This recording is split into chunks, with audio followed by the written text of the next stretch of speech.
안녕하세요. 덴탈그로입니다. 구강보건교육학 시험에 꼭 나오는 10가지 파트 2입니다.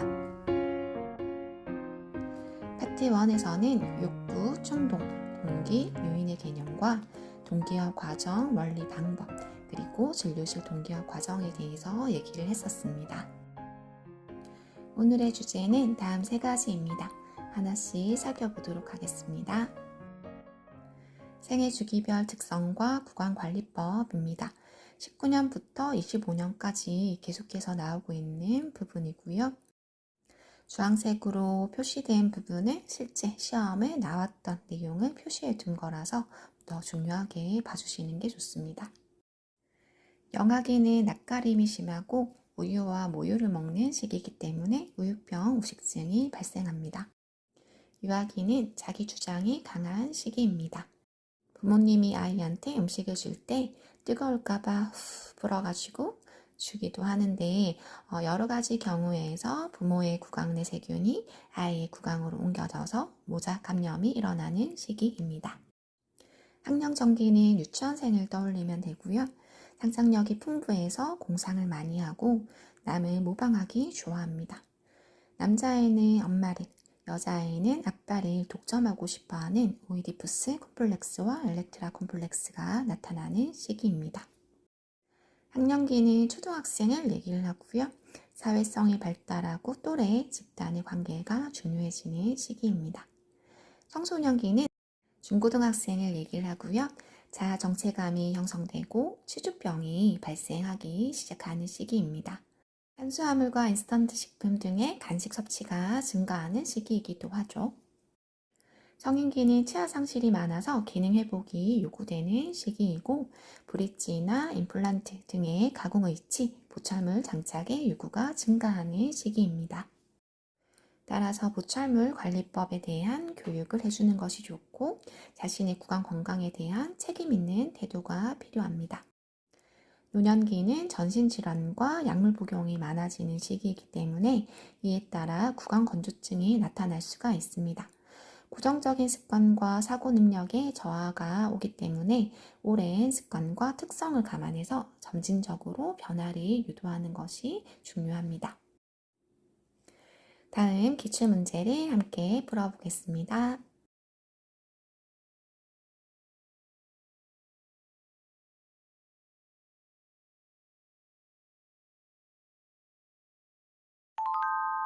정답은 1번 낯가림입니다.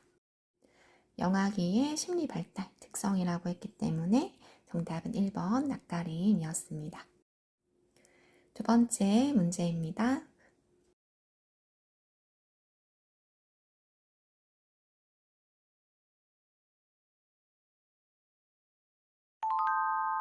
정답은 5번 성인기입니다. 가공의치 부철물 장착의 요구가 증가하고 자신의 구강 관리에 대한 책임 있는 태도가 필요한 시기라고 했기 때문에 5번 성인기가 정답입니다. 특정 집단 구강보건 교육입니다. 먼저 임산부에 대해서 살펴보면요. 발효성 탄수화물이라고 해서 산이나 가스를 생성하는 탄수화물을 얘기를 하는데 이러한 탄수화물 섭취가 많아짐으로써 치아 오식증 발생 가능성이 높아지기 때문에 발효성 탄수화물 섭취를 절제하는 것이 좋습니다. 호르몬의 불균형으로 임신성 치은염이 발생할 수가 있고 모자 감염이 일어날 수 있기 때문에 치아 오식증에 대한 교육이 필요합니다. 구토감이나 입덧을 할 수가 있는데 거품이 적은 세치제를 사용하거나 두부가 작은 칫솔을 사용하는 것이 좋습니다. 사업장 근로자의 경우에는 질산, 황산, 염산, 불화수소, 염소 등과 같이 강한 산을 취급하는 경우에는 직업성 치아 부식증이 발생할 수가 있습니다. 장애인의 경우에는 구강위생관리의 중요성 인식이 부족하고 실제로 몸이 불편해서 구강관리 실천이 어렵기 때문에 예방관리가 무엇보다 중요합니다. 가족과 보호자에게 효과적인 치명세균막 관리 방법을 교육하는 것이 좋습니다. 다음 문제를 읽고 풀어보겠습니다.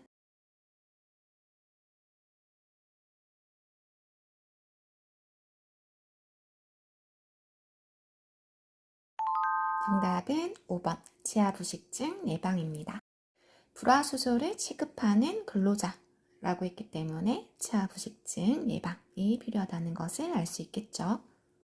교육 목표에 대해서 얘기를 할 건데요. 먼저 작성 원칙입니다. 교육 목표는 학습자의 학습 수행이라는 관점에서 구체적인 지식과 행동 변화를 측정할 수 있게 명확한 행동을 기술해야 합니다. 예시를 함께 볼까요? 학생은 치주병 예방법을 알 수 있다처럼 안다, 이해하다, 느끼다 와 같은 추상적이고 포괄적인 동사 사용은 피해야 합니다. 따라서 두 번째 예시인 학생은 치주병 예방법을 설명할 수 있다처럼 학습자들이 학습 경험의 결과로서 보이게 될 행위 동사를 사용을 해야 되고요. 설명하다, 구분하다, 선택하다와 같은 구체적인 동사를 사용해야 합니다. 교육 목표는 각 목표마다 단의 성과, 즉 하나의 성과만을 기술을 해야 되고요. 성취도의 수준까지 학습자가 실현할 수 있는, 실현 가능성 있는 것을 기술해야 되고 구체적 행동의 하나로 그리고 학습 후에 나타나는 결과를 기술해야 합니다. 다음 문제를 읽고 풀어보겠습니다.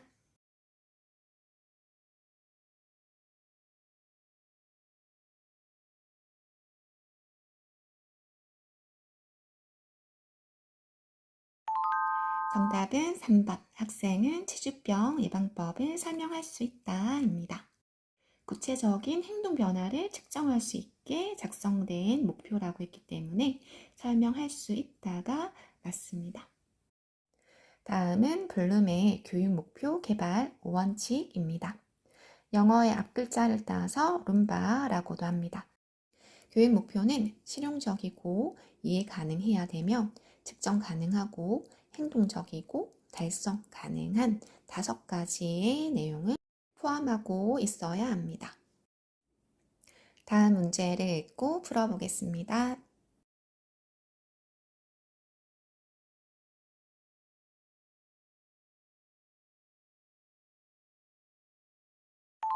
정답은 3번 측정 가능하게 설정한다 입니다.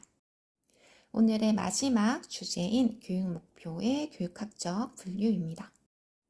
19년부터 25년까지 거의 매년 나왔던 내용이기 때문에 꼭 알아야 되는 내용이라고 볼 수 있습니다.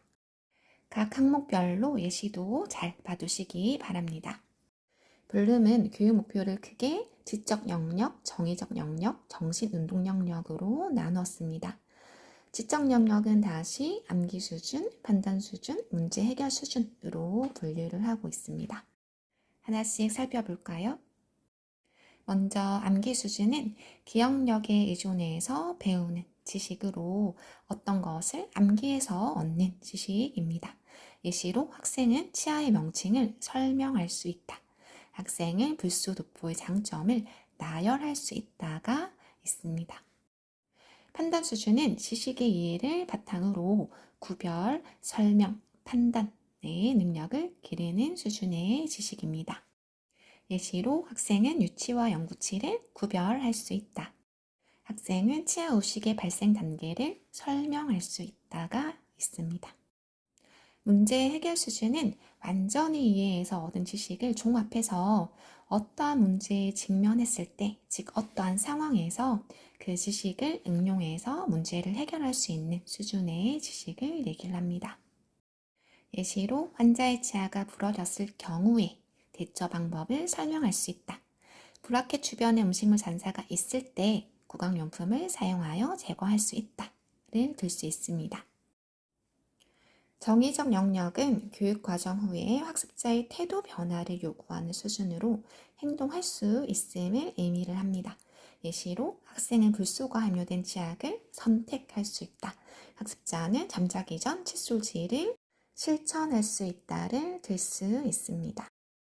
정신운동 영역은 학습자가 학습 후에 수기 능력을 할 수 있는 수준을 얘기를 합니다. 예시로 학생은 올바른 방법으로 지시를 사용할 수 있다. 변형 바스법으로 치아를 깨끗하게 닦을 수 있다. 학습자는 치간 칫솔법을 올바르게 사용할 수 있다가 있습니다. 다음 문제를 읽고 풀어보겠습니다.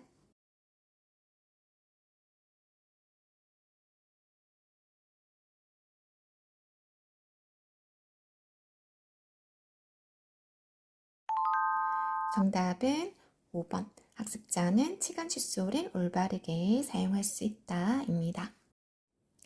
정신운동 영역, 즉 실기적인 교육 목표를 달성하는 데 필요한 영역이기 때문에 치간 칫솔법을 사용할 수 있는 5번이 정답입니다.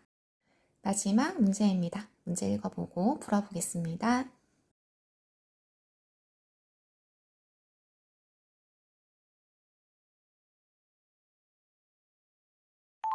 정답은 5번입니다. 환자의 치아가 부러졌을 경우에 대처 방법을 설명할 수 있다 라고 했기 때문에 정답은 지적 영역의 문제 해결 수준입니다. 파트 2 끝. 여러분 수고 많았습니다. 파트 3에서 만나요.